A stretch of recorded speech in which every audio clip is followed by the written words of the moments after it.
What would happen if someone with no artistic talent whatsoever drew pixel art every day for an entire year?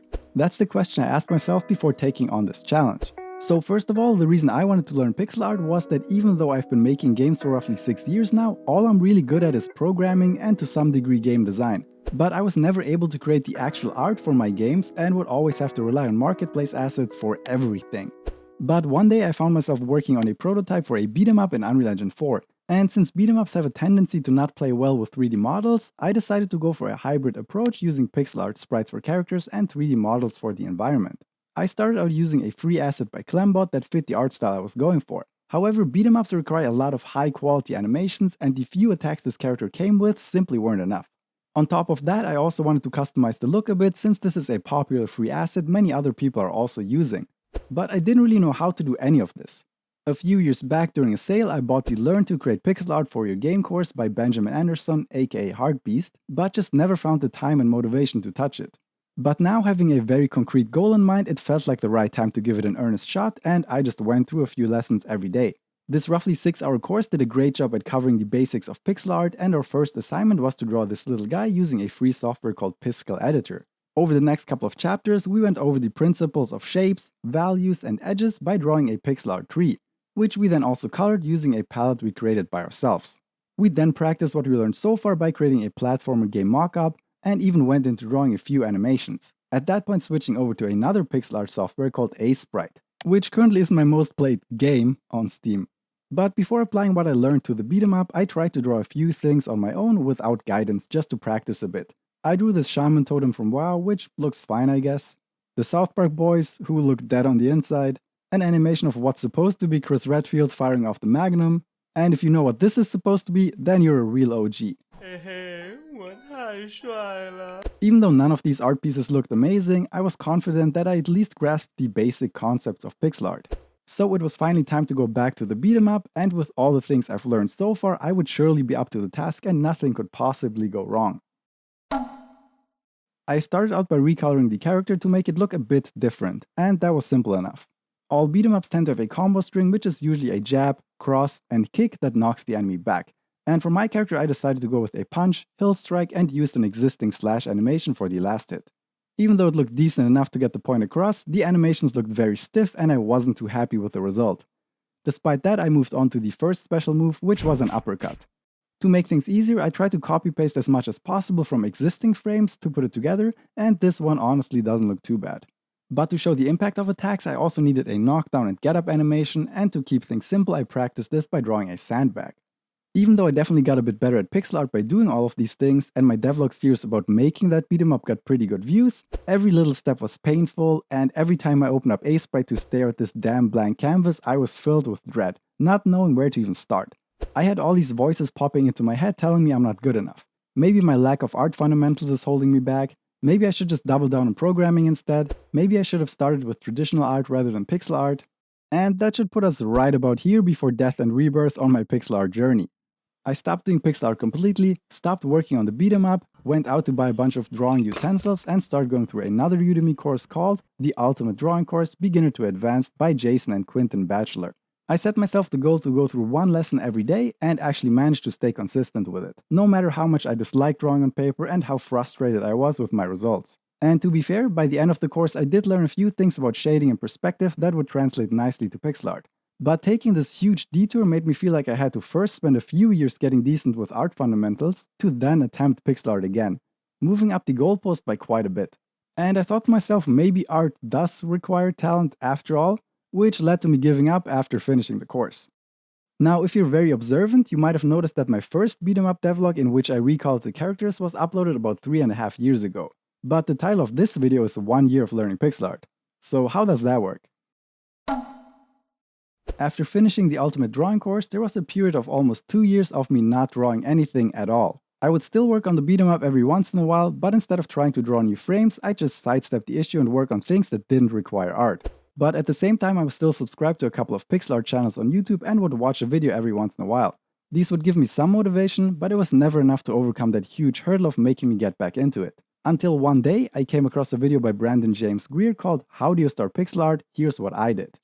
And even though I didn't think too much of it at first, the video led to one of my biggest breakthroughs yet, and this is where my real 1 year of learning pixel art begins. In the video, Brandon explains how he got started with pixel art almost a decade ago by drawing sprite edits of the Mega Man idle pose from the old NES games, and how this is a great exercise for beginners since it enforces a limited color palette and small canvas size. It would also allow you to then make small adjustments here and there to turn the characters into something more original.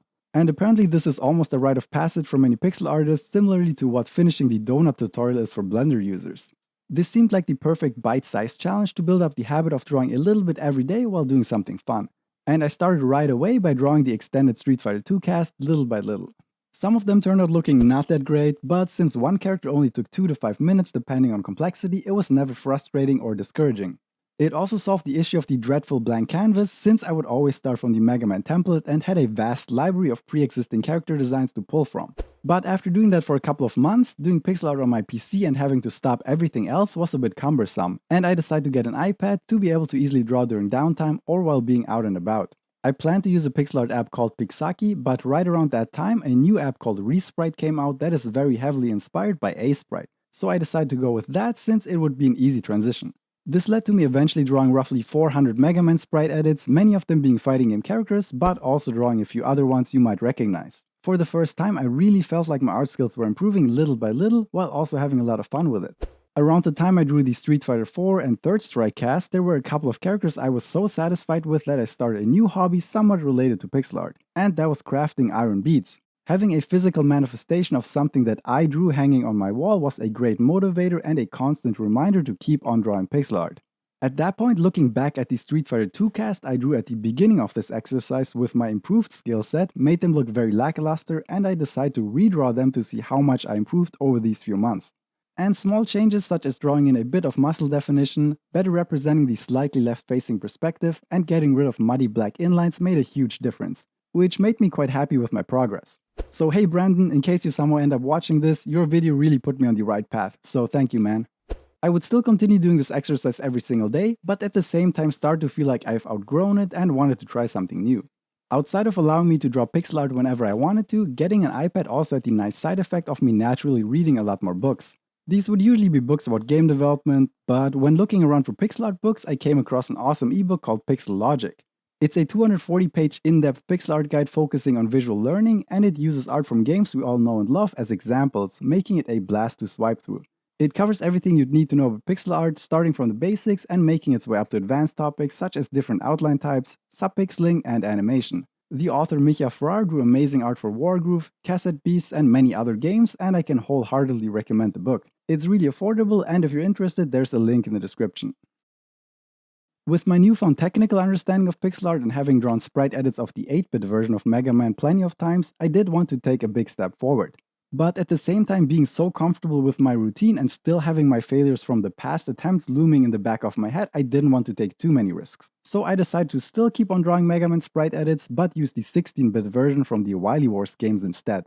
The sprite would only be slightly bigger, but featured a wider color palette, allowing me to learn how to draw highlights and shadows. Once I actually gave it a try, the first couple of drawings came together quite naturally, and I made bolder moves when it came to characters like Honda and Zangief, and used other robot masters with more fitting body shapes as the starting point. While Zangief looks a little bit awkward, I'm still very happy with how Honda turned out. Drawing these was definitely more challenging, and instead of taking 2 to 5 minutes per characters, I would now have to spend roughly 10 minutes. And over the weeks doing this exercise, I also came across a new pixel art app called PixSquare, which I absolutely fell in love with and still use to this day.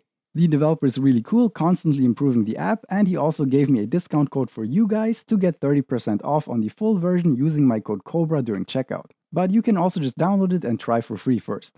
After doing all of that, I finally felt like I was ready to go back to the beat-em-up project that I mostly abandoned almost 2 years ago. And instead of just adding additional frames, now my goal was to create an original character from scratch, which might not have been the smartest decision. Surprisingly enough, I was able to create a barbarian warrior in a similar art style to the assets from Clambot. But I still felt like the limbs in this art style were too short and stocky for a beat-em-up. Short limbs is something that always bothered me about the River City Ransom series as a player, and I didn't want to have that in my game. So in my infinite wisdom, I decided to create a much larger sprite that's somewhere between the size of the Scott Pilgrim beat-em-up and the original Streets of Rage.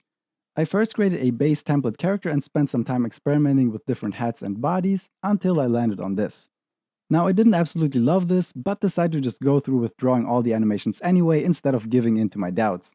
Drawing the attack, walk, and run animations took so much time, and I just forced myself through it over multiple weeks. But when I put the character in the game, it just looked out of place and the animations still felt really stiff, leaving me disappointed and abandoning the beat 'em up once again. But it turned out that might have been the right decision. Something that many of my viewers often asked me about were more tutorials and courses about how to make 2D top-down games in Unreal, since it was a topic I only covered briefly up until that point. I came up with a curriculum that would teach how to make 3 different top-down games with vastly different art styles, and it was my goal to draw at least half of the assets by myself while using CC0 assets for the rest. For the first project, I followed a few great tutorials by Pixel Pete on how to draw grass, rocks, and trees, and was able to just freestyle the signpost, treasure chest, and flowers. Since I still had a lot left to do with other chapters, I used CC0 assets by Shade for the characters. The next project was a top-down action-adventure with the main focus on teaching combat interactions. Drawing the tileset was a lot more challenging this time around due to the strange perspective and having to draw corners. This time I needed animations with 8 directions, sword attacks, bow shooting, and much more, and doing all of that from scratch would have taken way too long. Luckily, Shade had a character template which was a perfect starting point, and I only had to draw the hair and clothing by myself. But with over 150 animation frames, this took a very long time, and I again spaced it out over a few weeks, drawing about 10 frames per day. The last and most complex project was the hybrid RPG.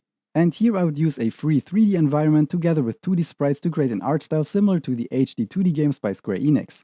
And I spent a lot of time researching other games with this style to get a better understanding for the shapes and colors they used.